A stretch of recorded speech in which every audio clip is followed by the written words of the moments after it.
Sosok Panglima Pajaji, Panglima Dayak yang tolak proyek IKN, sebut kode alam ke Panglima Jila. Setelah sebelumnya Panglima Jila, salah satu Panglima Dayak yang viral lantaran melaporkan Rocky Gerung ke Bareskrim terkait dugaan penghinaan terhadap Presiden Jokowi, kini muncul lagi salah seorang Panglima Dayak yang viral di media sosial.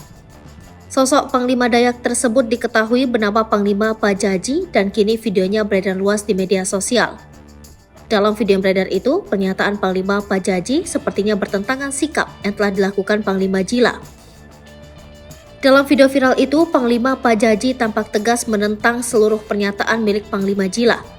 Panglima Pajaji menyebutkan pembangunan IKN belum final dan Panglima Jila tidak berhak untuk melarang pendapat masyarakat Indonesia.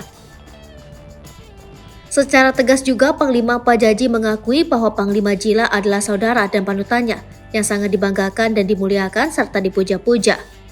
Panglima Pajaji menegaskan seharusnya Panglima Jila menolak proyek IKN, dikarenakan sebelumnya banyak tanah rakyat Dayak dirampas. Bahkan sebelumnya Panglima Pajaji sudah mengingatkan Panglima Jila dengan kode-kode alam. Salah satunya menyebutkan untuk menjaga Pulau Mas.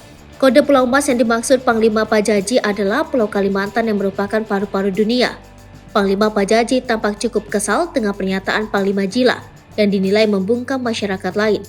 Selain itu, Panglima Pajaji juga terlihat kesal dengan pernyataan Panglima Jila yang dinilai tidak sepemikiran dengan masyarakat Dayak Kalimantan.